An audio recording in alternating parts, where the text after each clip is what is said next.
Ashwin Sweets and Snacks Christmas Collection 2025. Order now. All India delivery available.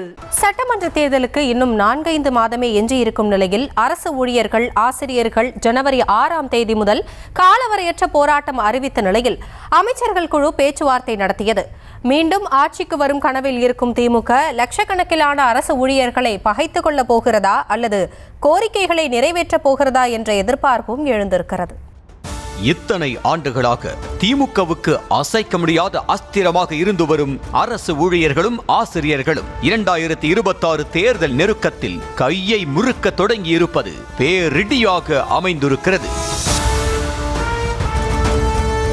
2021 தேர்தலை சந்திக்கும் போது அரசு ஊழியர்கள், ஆசிரியர்களின் நீண்டகால கோரிக்கையான பழைய ஓய்வூதிய திட்டம் நிறைவேற்றப்படும் என வாக்குறுதி அளித்தது திமுக. அத்தோடு அரசு காலி பணியிடங்கள் நிரப்பப்படும், இடைநிலை ஆசிரியர்களுக்கு மத்திய அரசுக்கு இணையான ஊதியம், பகுதி நேர ஆசிரியர்களுக்கு சம வேலைக்கு சம ஊதியம், பதவி உயர்வு உள்ளிட்ட கோரிக்கைகளும் நிறைவேற்றப்படும் என தெரிவித்தது.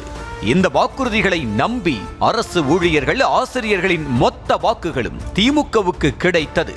ஆனால் ஆட்சிக்கு வந்து 4.5 ஆண்டுகள் கடந்துவிட்ட நிலையில் வழக்கம் போல் ஆசிரியர்கள், அரசு ஊழியர்கள் கோரிக்கைகள் காற்றில் பறக்க விடப்பட்டன.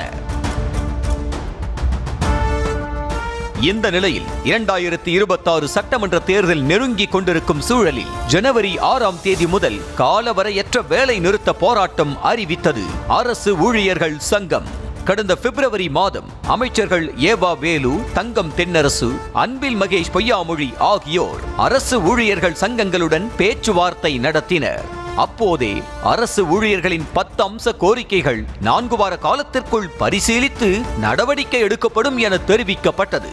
இருப்பினும் கூட இன்னும் துரும்பை கூட கிள்ளி போடாத நிலையில்தான் காலவரையற்ற வேலை நிறுத்த போராட்டத்தை நோக்கி அரசு ஊழியர்கள் தரப்பு நகர்ந்துள்ளது.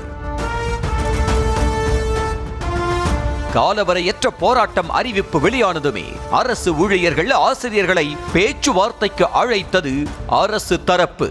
இந்நிலையில் சென்னை தலைமைச் செயலகத்தில் அமைச்சர்கள் ஏவா வேலு, தங்கம் தென்னரசு, அன்பில் மகேஷ் ஆகியோர் பேச்சுவார்த்தை நடத்தினர். சுமார் 4 மணி நேரமாக நடந்த பேச்சுவார்த்தையில் எந்த முடிவும் எட்டப்படவில்லை என கூறப்படுகிறது. பொங்கலுக்கு முன்பு முக்கிய அறிவிப்பு வெளியிடுவதாக அமைச்சர்கள் கூறவே பேச்சுவார்த்தைக்கு வந்தவர்களும் புறப்பட்டு சென்றதாக சொல்லப்படுகிறது. இதனால் காலவரையற்ற வேலை நிறுத்தம் திட்டமிட்டது போல நடைபெறும் என போட்டோ ஜியோ அமைப்பு அறிவித்துள்ளது. அரசு இந்த கோரிக்கைகள் எல்லாம் முழுமையாக தீர்வு செய்யப்படாவிடில் 6/1/2024 முதல் காலவரையற்ற வேலை நிறுத்தம் என்று அறிவித்திருந்தோம். ஆனால் இந்த பேச்சுவார்த்தையிலும் எந்த உத்தரவாதமும் வழங்கப்படவில்லை. எங்கள் சங்கங்கள் எல்லாம் முழுமையாக அங்கே பேசுவதற்கு கூட வாய்ப்பில்லை. அந்த சங்கங்கள் எல்லாம் பேசிய விஷயத்தை முழுமையாக எங்கள் உறுப்பினர்களுக்கு கொண்டு செல்வதற்கு கூட வாய்ப்பில்லாமல் காரணத்தினால் எந்த விதமான உத்தரவாதம் அளிக்கப்படாத சூழ்நிலையில் நாங்கள் எங்களது ஏற்கனவே திட்டமிட்டபடி எங்களது 29/12/2025 போராட்டம் தொடரும், காலவரையற்ற வேலை நிறுத்தமும் தொடரும் என்பதை போட்டாட்சியின் மாநில சார்பாக தெரிவித்துக் கொள்கின்றோம்.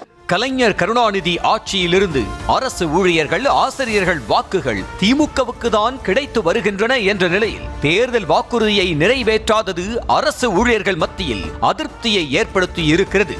அண்மையில் பழைய ஓய்வூதிய திட்டம் குறித்து ஆய்வு செய்ய IAS அதிகாரி ககன்தீப் சிங் பேடி தலைமையில் குழு அமைக்கப்பட்டது.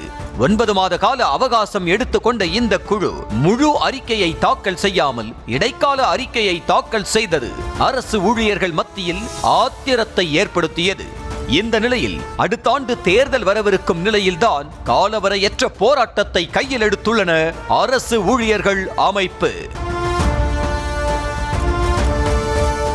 இன்னொரு பக்கம் திமுகவின் தேர்தல் வாக்குறுதியான தொகுப்பூதிய செவிலியர்களை பணி நிரந்தரம் செய்ய வேண்டும் உள்ளிட்ட 10 அம்ச கோரிக்கைகளை வலியுறுத்தி தமிழ்நாடு முழுவதும் போராட்டம் நடத்தி வரும் செவிலியர்களுடன் அமைச்சர் மா சுப்பிரமணியன் பேச்சுவார்த்தை நடத்தினார். முதற்கட்ட பேச்சுவார்த்தையில் உடன்பாடு எட்டப்படாத நிலையில் அமைச்சர் மாசு மிரட்டும் தொனியில் பேசுவதாக செவிலியர்கள் சங்கங்கள் சார்பில் குற்றம் சாட்டப்பட்டது.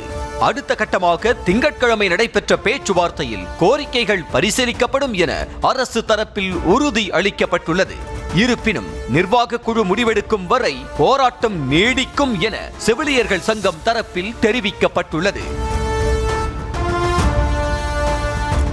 தேர்தல் நெருங்கும் வேளையில் தங்களது கோரிக்கைகளை நிறைவேற்றிக் கொள்ள அரசு ஊழியர்கள், ஆசிரியர்கள் சங்கங்களும் செவிலியர்கள் சங்கமும் தீவிரம் காட்டி வருகின்றன. போராட்டங்கள் மூலம் அரசுக்கு அழுத்தம் கொடுக்க தொடங்கியுள்ளன.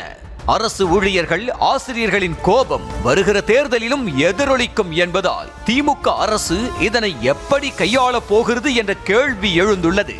அத்தோடு தமிழ்நாடு முழுவதும் அரசு ஊழியர்கள், ஆசிரியர்கள் மட்டுமே சுமார் 10 லட்சம் பேர் இருக்கிறார்கள் என்ற நிலையில் மீண்டும் ஆட்சி அமைக்கும் கனவில் இருக்கும் திமுக அரசு ஊழியர்கள், ஆசிரியர்கள் கோரிக்கைகளை பரிசீலிக்க வேண்டிய கட்டாயத்திற்கும் தள்ளப்பட்டுள்ளது.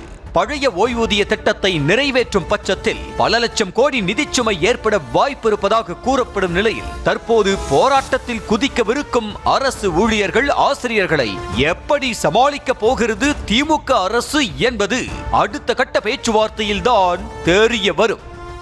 Ashwin Sweets and Snacks Christmas Collection 2025. Order now. All India delivery available.